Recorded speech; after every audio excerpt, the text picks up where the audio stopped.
1956 को डॉक्टर बाबा साहेब अम्बेडकर जी ने इस जातिगत उत्पीड़न और छुआछूत के खिलाफ जो दीक्षा ली थी बुद्ध के धम्म की, वहाँ 22 प्रतिज्ञाएं अपने लाखों अनुयायियों को दी थी। और 14 अक्टूबर 1956 से लेकर आज तक पूरे देश में नहीं, पूरे दुनिया के अंदर हर साल हज़ारों जगह आयोजन होता है जहाँ हमारे करोड़ों लोग ये दीक्षा, बौद्ध धर्म की दीक्षा लेते वक्त उन 22 प्रतिज्ञाओं को दोहराते हैं। उन्हीं 22 प्रतिज्ञाओं को भारत सरकार, मोदी जी की खुद सरकार ने doctor Ambedkar life and speeches के अंदर वॉल्यूम 17 में छपवाया है। और उन्होंने ही नागपुर की दीक्षा भूमि में शिलापट्ट पर वो सारी 22 प्रतिज्ञाएं लिखवा के लगवाई हुई हैं। उस पर गडकरी जी भी जाते हैं, उस पर महाराष्ट्र के मुख्यमंत्री के तौर पर फडणवीस जी भी गए, उस पर भारत सरकार के दो मंत्री जो आज की डेट में केंद्रीय मंत्री हैं वो भी उस आयोजन में इस बार भी गए।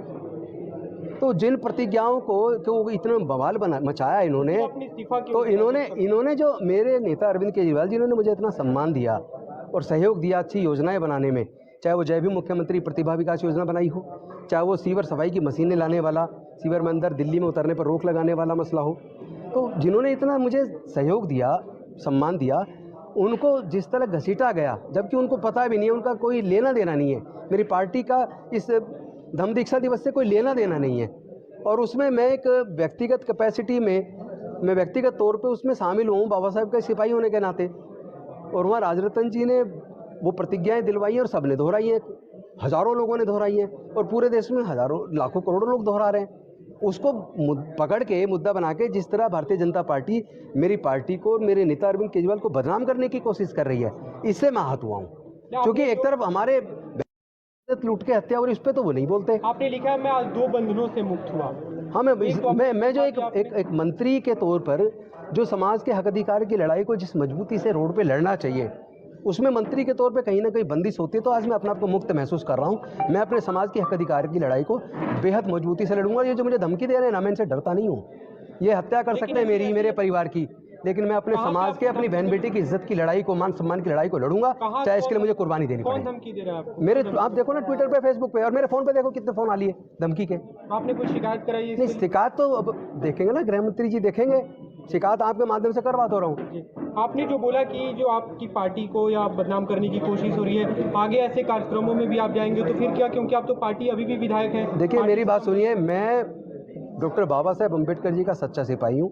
तथागत बुद्ध के जो शांति और मानवता का मार्ग है, जिसमें समता, स्वतंत्रता, बंधुता, मैत्री, करुणा और प्रज्ञा की बात है, मैं उस रास्ते पे चलने वाला आदमी हूँ। मैं कभी किसी के फेथ को आहत कभी नहीं करता, किसी की भावनाओं को आहत कभी नहीं करता। मेरा आज तक का एक बयान आप नहीं दिखा सकते मैंने किसी की भावनाओं को आहत किया हो, चाहे कोई हिंदू धर्म को मानने वाले हों, चाहे मुस्लिम को मानने वाला, ईसाई को, सिख को, जैन को, बौद्ध को, सबकी अपनी अपनी आस्था है। मेरी बुद्ध के धम्म के प्रति अपनी आस्था है। आपकी शपथ के बाद गुजरात में आम आदमी पार्टी कहीं ना कहीं घिर रही थी, तो आपको लगता है कि आपने एक तरह से कुर्बानी दी? नहीं, मुझे लगता है कि आम आदमी पार्टी जो जनता के हित में, शिक्षा के क्षेत्र में, स्वास्थ्य के क्षेत्र में, बिजली पानी के क्षेत्र में, महिला सुरक्षा के क्षेत्र में, या सामाजिक न्याय के क्षेत्र में जिस तरह के काम कर रही है, वही कामों से मैं समझता हूँ डॉक्टर बाबा साहेब अम्बेडकर के सपने साकार होंगे।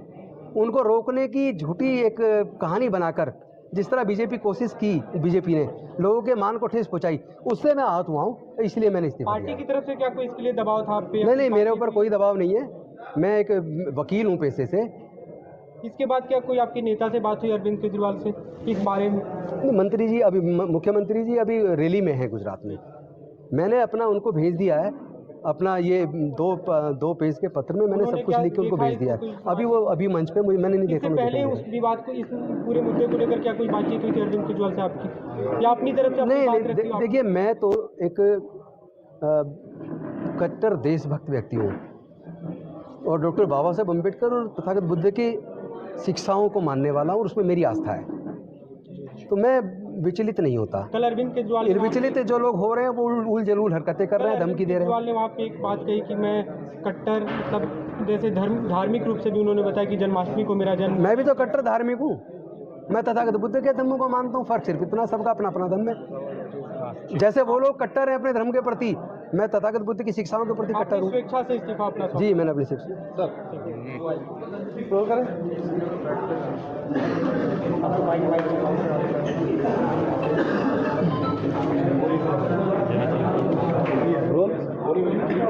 हेलो।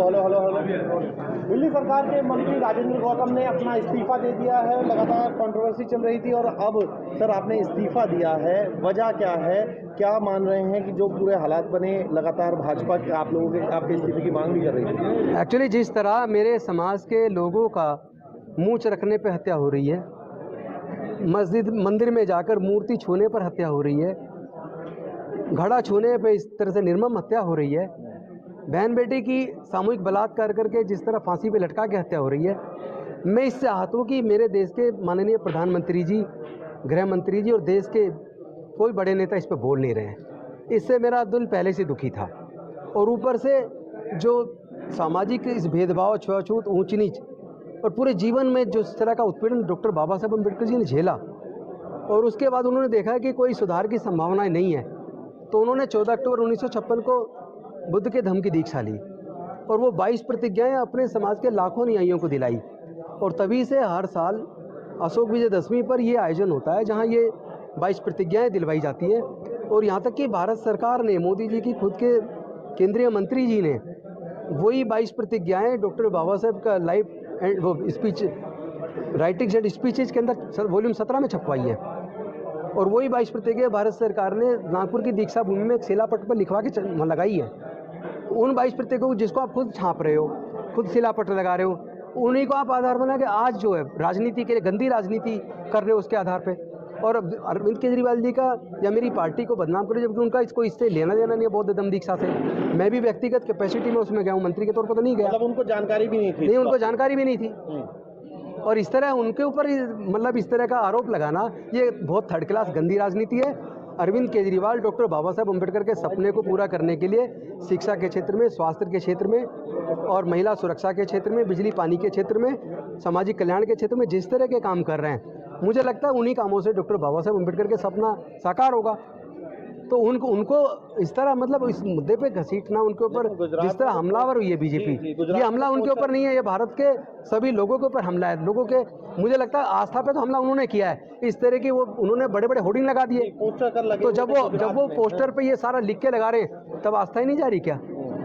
ये कटकोरी राजनीति है और ये हमारी पार्टी को, मेरे नेता को बदनाम करने की साजिश है। राजनीति किसी दबाव के कारण आपने ये इस्तीफा दिया? नहीं, मैं एक वकील आदमी, लोगों को न्याय दिलाता हूँ कोर्ट में लड़के, मुझे क्या बात का दबाव? तो क्योंकि ये पूरा घटनाक्रम घटा, क्या अब आगे अपनी पार्टी में बने रहेंगे? किस तरीके? नहीं, मैं एक पार्टी का एक सच्चा सिपाही होने के नाते अपनी पार्टी के लिए भी काम करूंगा और अपने समाज की बहन बेटियों की इज्जत आबरू के लिए, अपने लोगों के हक और अधिकार की लड़ाई को लड़ूंगा। उसके लिए मेरा पूरा जीवन उसी में जाएगा। भाजपा का कहना है कि उनके दबाव के कारण लगातार वो इस्तीफे की मांग करते थे, उसके कारण इस्तीफा दिया आप लोगों ने। अभी भाजपा इतनी ताकतवर नहीं हो गई है कि भारत के लोगों को ही दबाव में ले आए। भाजपा तो बहुत कमजोर है, छोटे छोटे मुद्दों पे बौखला जाती है और बहनों के ऊपर जुल्म किए जाए, हत्याओं के ऊपर बोलती तक नहीं है, इतनी हिम्मत नहीं बोल दे। मैं पूछना चाहता हूँ, जितेंद्र मेघवाल के मुंह से रखने पर हत्या पे क्या प्रधानमंत्री जी, गृह मंत्री जी ने एक शब्द बोला? क्या इंद्र मेघवाल के घड़ा छूने पर हत्या पे एक शब्द बोला? क्या हाथरस की बेटी के ऊपर या जो अभी 2 बेटियों को हमारे बलात्कार करके उनको फांसी पर लटका उस पर एक शब्द बोला?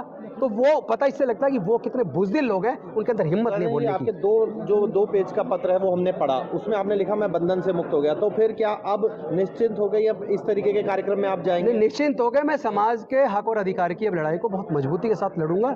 मेरे समाज के हक अधिकार छिन रहे हैं, उत्पीड़न हो रहा है, मैं उस उत्पीड़न के खिलाफ न्याय की लड़ाई को लड़ूंगा। कोर्ट में एक वकील के तौर पर भी लड़ूंगा ये कहा, और एक विधायक के तौर पे अपनी विधानसभा में उठाऊंगा और हर मंच पे जाके पूरे देश के अंदर उठाऊंगा। ये कहा गया कि जो आहत हुई हैं भावनाएं, उसके इस पूरे घटनाक्रम के आहत तो हमारी हुई है कि उन्होंने एक झूठा प्रपंच रच के मेरे नेता अरविंद केजरीवाल को की गरिमा को गिराने का कोशिश की। मेरी पार्टी जो समाज कल्याण के लिए इतने अच्छे काम कर रही है, जो शिक्षा और स्वास्थ्य के क्षेत्र में इतने अच्छे काम कर रही है, उसकी रेपुटेशन को डाउन करने की इन्होंने एक कोशिश की है।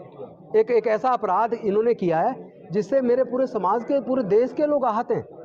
तो मेरे समाज के लोग, मेरे देश के लोग बीजेपी को जवाब जरूर देंगे, उनको खामियाजा भुगतना पड़ेगा, देखिएगा। क्या ये गुजरात मैं पूछना चाहता हूँ उनको, डॉक्टर बाबा साहब अम्बेडकर से, दलित पिछड़ा आदिवासियों से उन्हें नफरत क्यों है? तो ये क्या गुजरात चुनाव का दबाव था आप लोगों पर भी इस तरीके? नहीं, मेरे पे किसी प्रकार का कोई दबाव नहीं है। मैं अपने समाज की लड़ाई को एक विधायक के तौर पे भी और एक वकील के तौर पे भी लड़ूंगा। तो आप ये निश्चित कर रहे हैं कि आपकी पार्टी का इससे लेना देना नहीं था? नहीं पार्टी की नहीं, ये जानकारी, मेरा मुख्यमंत्री की व्यक्तिगत, जानकारी, ये भी आरोप है नहीं मुख्यमंत्री की नहीं, ये जानकारी। मुख्यमंत्री की जानकारी में नहीं था, ये मेरे समाज का प्रोग्राम था और वो हजारों जगह हो रहा है। आज भी लखनऊ में मैं गया नहीं हूँ, मैं तो उसमें भी एक अतिथि के तौर पे उसमें भी इन्वाइटेड था। संक्षेप में फिर समझा दीजिए फिर इस्तीफा क्यों देना पड़ा जब आपको लग रहा है कि सबसे नहीं, मुझे लग रहा है कि मुझे मेरे समाज के हक और अधिकार की लड़ाई के लिए अब रोड पर उतरना होगा, इसलिए दिया है। जी। तो राजेंद्र गोपाल गौतम